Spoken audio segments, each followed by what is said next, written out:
할렐루야. 오늘도 믿음 안에서 승리하시는 복된 한 날 되시길 간절히 축원합니다. 오늘 공과 25가 내 아들 압살롬아 이 주제로 같이 하나님의 은혜를 나누도록 하겠습니다. 기도하겠습니다. 사랑과 은혜 하나님 감사합니다. 주님께서 오늘도 생명 허락해 주시고 믿음으로 살아가게 하심에 참으로 감사를 드립니다. 주님 앞에 엎드릴 때에 주님께서 함께 해주시고 인생의 절체절명의 순간 가운데에서도 하나님의 뜻을 분별할 수 있는 우리 모두가 될 수 있도록 인도하여 주시옵소서. 속해 드림으로 인하여서 하나님 안에서 저희들 기쁨과 은혜가 넘쳐나게 하시고 저희들 말씀을 들고 세상에 나아가서는 전할 수 있는 우리 모두가 되게 하여 주시옵소서. 예수 그리스도의 이름으로 감사하며 간절히 기도드리옵나이다. 아멘. 우리 찬송 563장 예수 사랑하심을 찬양드리면서 우리 속회 예배 드리도록 하겠습니다.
오늘 우리에게 주시는 하나님의 말씀 보도록 하겠습니다. 하나님의 말씀은 사무엘하 18장 28절부터 33절까지의 말씀입니다. 사무엘하 18장 28절부터 33절까지의 말씀을 다 함께 읽도록 하겠습니다. 아히마아스가 외쳐 왕께 아뢰되 평강하옵소서 하고 왕 앞에서 얼굴을 땅에 대고 절하며 이르되 왕이 하나님 여호와를 찬양하리로소이다. 그의 손을 들어 내 주 왕을 대적하는 자들을 넘겨주셨나이다 하니 왕이 이르되 젊은 압살롬은 잘 있느냐 하니라. 아히마아스가 대답하되 요압이 왕의 종 나를 보낼 때에 크게 소동하는 것을 보았사오나 무슨 일인지 알지 못하나이다 하니 왕이 이르되 물러나 거기 서 있으라 하매 물러나서 서 있더라. 구스 사람이 이르러 말하되 내 주 왕께 아뢰 소식이 있나이다. 여호와께서 오늘 왕을 대적하던 모든 원수를 갚으셨나이다 하니 왕이 구스 사람에게 묻되 젊은 압살롬은 잘 있느냐. 구스 사람이 대답하되 내 주 왕의 원수와 일어나서 왕을 대적하는 자들은 다 그 청년과 같이 되기를 원하나이다 하니 왕의 마음이 심히 아파 문 위층으로 올라가서 오니라. 그가 올라갈 때 말하기를 내 아들 압살롬아 내 아들 내 아들 압살롬아 차라리 내가 너를 대신하여 죽었다면 압살롬 내 아들아 내 아들아 하였더라. 아멘. 오늘 본문은 이제 다윗에게 반역을 했던 아들 압살롬의 마지막 장면을 우리가 보게 됩니다. 여기에서도 다윗이 이야기했던 것처럼 내 아들 압살롬아 내 아들아 내 아들아 얼마나 애절하게 그 아버지 다윗이 압살롬을 찾고 있는지 모르겠습니다. 압살롬은 우리가 알듯이 패역한 아들이었습니다. 어떻게 아버지를 반역할 수 있겠습니까? 그럼에도 불구하고 부모님의 사랑이 지금 다윗의 이 대목을 통해서 우리는 알 수 있듯이 정말 큰 부모님의 사랑, 그런데 그 크신 사랑이 바로 하나님의 사랑이라는 것을 우리는 보게 됩니다. 다윗에게는 여러 명의 아들이 있었습니다. 이들 중에서 사무엘 하에서 부각되는 인물은 오늘 이 마지막에 봤던 이 압살롬이라는 인물입니다. 셋째 아들 압살롬인데 그는 다윗이 밧세바와 우리아와 관련된 중대한 죄를 저지른 이후에 발생된 집안의 이 내부적인 갈등의 중심에 서 있는 것을 보게 됩니다.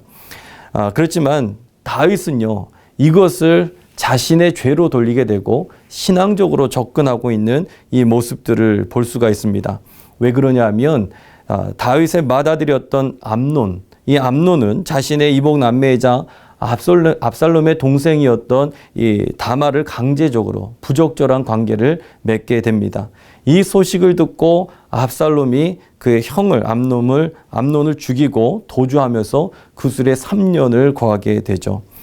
그러면서 지금 이 맏아들의 죽음으로 인해서 다윗이 큰 상처를 얻게 되었고 또 압살롬이 이제 도망치게 됐고 하루아침에 아들들이 다 사라지게 되었던 모습을 보게 됩니다.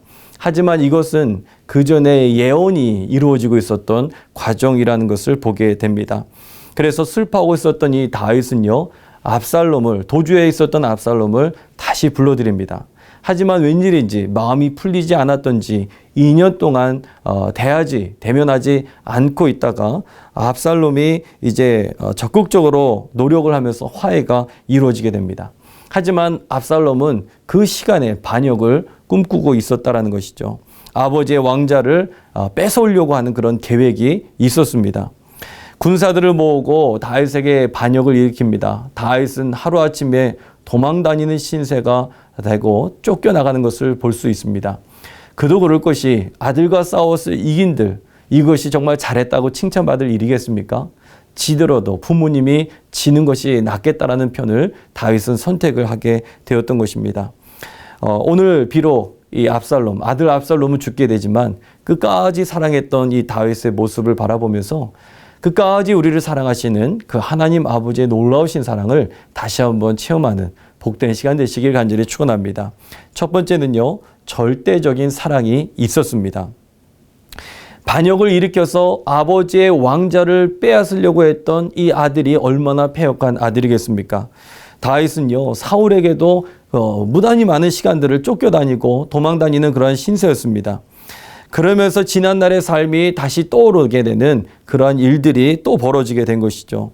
무엇보다 아들의 반역이 얼마나 수치스럽고 얼마나 모욕스러운 일이겠습니까? 심지어 다윗은요, 저 시므이라는 사람이 저주하는 그런 내용까지 듣게 됩니다. 피를 흘린 자여 사악한 자여 가거라 가거라. 사울의 족속의 모든 피를 여호와께서 내게로 돌리셨도다. 그를 이어서 내가 왕이 되었으나 여호와께서 나라를 내 아들 압살롬의 손에 넘기셨도다. 보라, 너는 피를 흘린 자이므로 화를 자초하였느니라. 그러면서 얼마나 이 시므이가 저주했는지 모릅니다.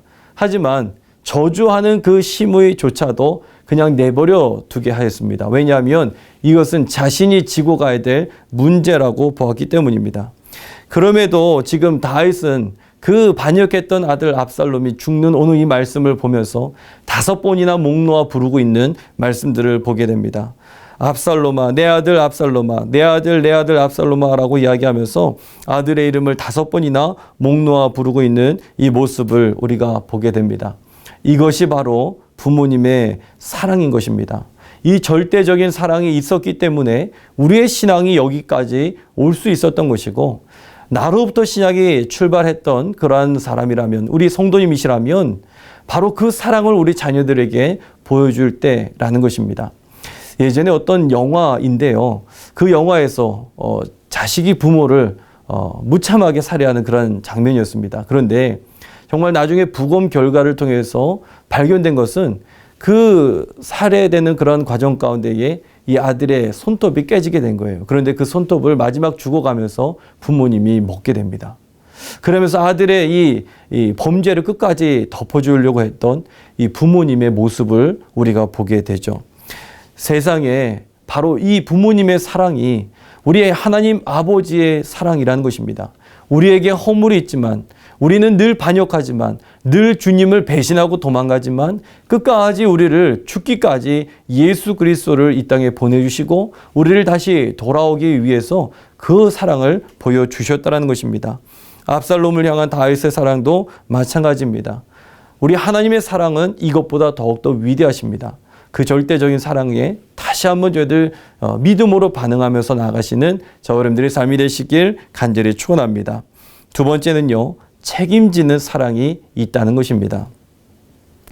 사무엘하 15장의 말씀을 보시면 다윗은요, 얼마든지 싸울 수 있었습니다. 그리고 싸워서 이길 수도 있었습니다. 하지만 말씀드린 대로 다윗은 싸우지도 않았고 이길 수 있었지만 도망가는 그런 신세가 되었다는 것입니다. 왜 그러냐 하면 이 모든 일은 하나님으로부터 말미암았다라는 생각이 다윗에게 있었기 때문에 그렇습니다. 사무엘하 12장 10절에 어떠한 내용이 있느냐 하면 칼이 내 집에서 영원토록 떠나지 아니하리라 라고 말씀하고 있는 것을 듣게 됩니다. 즉 다윗이 밧세바 사건을 저지르면서 나단 선지자에게 책만 받는 내용이었습니다. 그러면서 칼이 집안에서 떠나지 않겠다라고 이야기하는 것이죠. 그리고 시간이 진짜 흐르면서 다윗의 아들들이 서로 죽고 죽이는 관계가 되었고 도망치는 압살롬이 발생이 되었고 그 모든 이야기들을 나단의 선지자의 이야기를 기억을 할 수가 있었던 것이죠. 이것은 하나님을 향한 자신의 심판이라고 여기게 된 것입니다. 아들이 아버지의 침상을 더럽혔을 때에도 마찬가지였습니다. 그리고 지금 시므이가 아까 말씀드린 그 시므이가 그렇게 저주했을 때에도 그 옆에 있었던 아비새 장군이 저거 죽이겠습니다 라고 이야기했을 그때에도 아니다 라고 만류하고 있는 그 내용을 보게 됩니다. 그가 저주하는 것은 여호와께서 그에게 다윗을 저주하라 하심이니라고 말씀하고 있죠. 즉 자기가 모든 것들을 다 책임지는 겁니다. 자신이 한 일이 있었기 때문에, 하나님 앞에서 범죄했기 때문에, 이것은 나의 득죄함으로 인하여서, 죄를 얻음으로 인하여서 벌어지는 결과다라는 것을 다윗이 너무나 잘 알았다라는 것이죠. 그러면서 다윗은 압살롬을 보면서 자기 자신을 보았던 것입니다. 그리고 무한한 책임을 느꼈던 것이죠. 반역한 아들을 보면서 오히려 회개하는 마음으로 묵묵히 참습니다. 묵묵히 참습니다. 내가 조금 창피당하고 무시당하고 조롱당한다 할지라도 그 아들 압살롬이 그러는 것을 참게 된 것이죠. 압살롬의 반역을 자신의 책임으로 받아들이게 됩니다. 이것이 바로 무슨 사랑이냐? 바로 우리 하나님 아버지께서 끝까지 우리를 책임지시는 사랑이라는 것을 우리에게 말씀해주고 있다는 것이죠. 저와 여러분들의 삶에 어떤 모습으로 우리가 살아가는지 다시 한번 돌아볼 필요가 있습니다. 그리고 우리의 신앙뿐만 아니라 우리 자손들의 신앙을 생각해 보면서 우리 자녀들을 위해서 내가 끝까지 무엇을 책임지고 있는지, 교회를 안 나오고 있고 때로는 신앙을 떠나가고 있었으며 그런 모습 가운데에 내가 내 자녀들을 두고 어떻게 기도하고 있는지 우리는 다시 한번 돌아볼 책임이 있다는 것입니다. 오늘 이 말씀을 통해서 가정을 세우고 또 우리 속도원들도 마찬가지입니다. 나오지 않는 속도원들을 끝까지 책임지면서 기도하면서 속회가 살아나는 일들을 우리가 체험하길 간절히 축원합니다. 마지막은요, 적극적인 사랑이 있습니다. 사무엘하 18장에서 압살롬의 반역으로 인해서 피난길을 떠나 있었던 이 다윗은요, 이제 전열을 정비하고 압살롬과 그를 따르던 반역군과의 전쟁을 치르게 됩니다. 그러나 이러한 전란 속에서 아들을 생각하고 있었던 이 다윗, 그러면서 사무엘하 18장 5절에 나를 위하여 젊은 압살롬을 너그러이 대우하라. 즉 저만큼은 살려둬라. 저를 좀 살려둬야 된다. 그런 내용이 이 내용 아니겠습니까?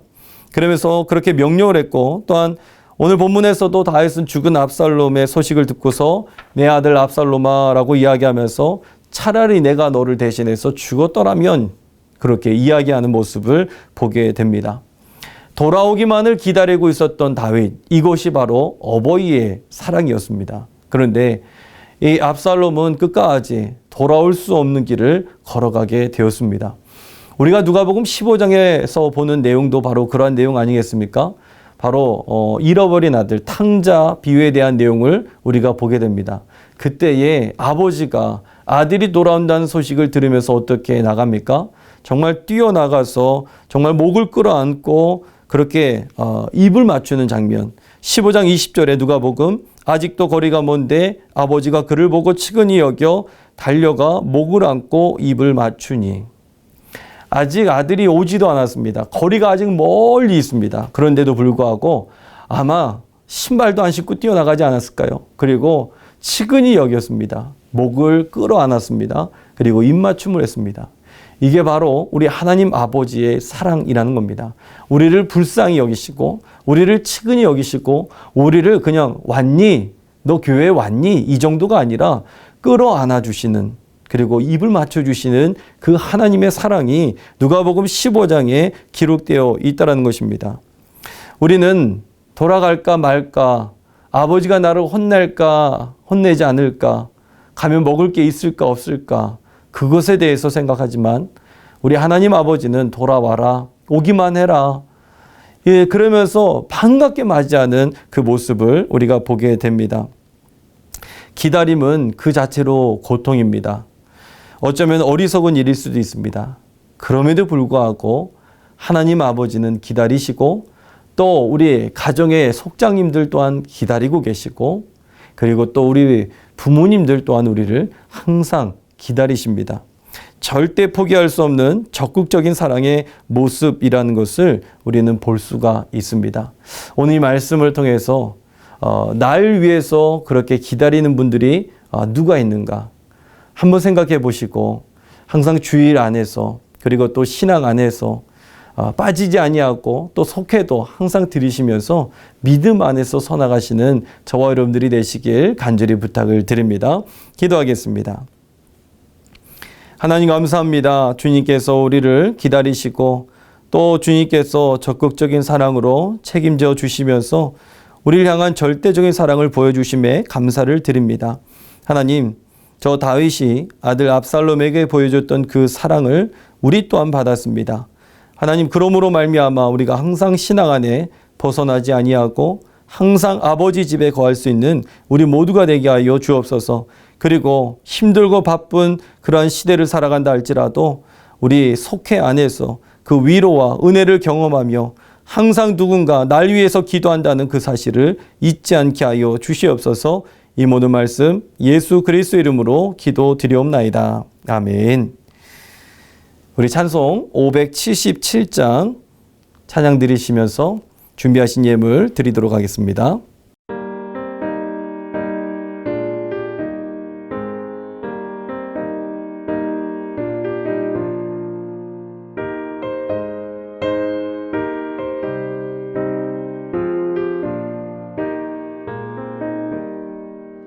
나으시고 길러주신 어버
기도하겠습니다.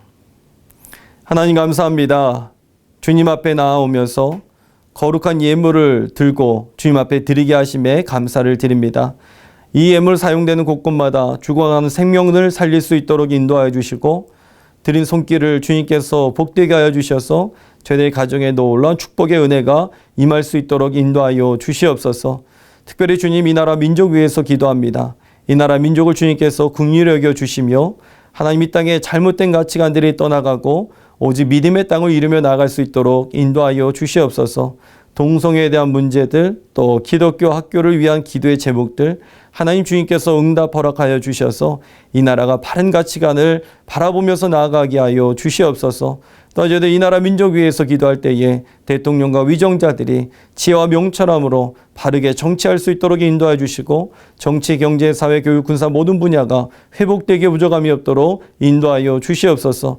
코로나도 이제 속히 종식되게 하여 주시고 하나님 모든 것이 나의 일상으로 돌아올 수 있도록 은혜 내려 주시옵소서. 이를 위해서 기도하는 한국교회들 주님께서 예배마다 회복시켜 주시되 특별히 우리 광림의 재단을 주님께서 날마다 부흥하게 하여 주시옵소서. 이를 위해서 세우신 감독님, 담임 목사님 영육간에 강건하게 해주시고 믿음으로 나아가실 때에 온 성도들이 하나 될 수 있는 복된 시간이 되게 하여 주시옵소서. 동탄 성전과 잠비아 선교센터를 세우는 모든 과정들 가운데에 순적한 하나님의 은혜가 임할 수 있도록 인도하여 주시고 이를 위해서 수고하고 애쓰는 손길도 주님께서 축복으로 인도하여 주시옵소서. 모든 기관과 부서마다 부흥의 역사가 일할 수 있도록 인도하여 주시고 특별히 저희들 호렙산 기도에 올라 하나님 앞에 기도하고 엎드릴 때마다 주님을 체험할 수 있는 믿음의 권속들이 다 될 수 있도록 주께서 도우시고 인도하여 주시옵소서.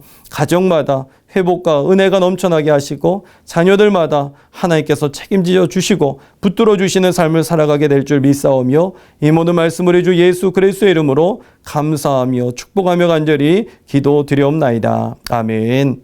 하늘에 계신 우리 아버지여 이름이 거룩히 여김을 받으시오며 나라의 마옵시며 뜻이 하늘에서 이루어진 것 같이 땅에서도 이루어지이다. 오늘날 우리에게 일용할 양식을 주옵시고 우리가 우리에게 죄지은 자를 사하여 준 것 같이 우리의 죄를 사하여 주옵시고 우리를 시험에 들게 하지 마옵시며 다만 악에서 구하옵소서. 대개 나라와 권세와 영광이 아버지께 영원히 있사옵나이다. 아멘.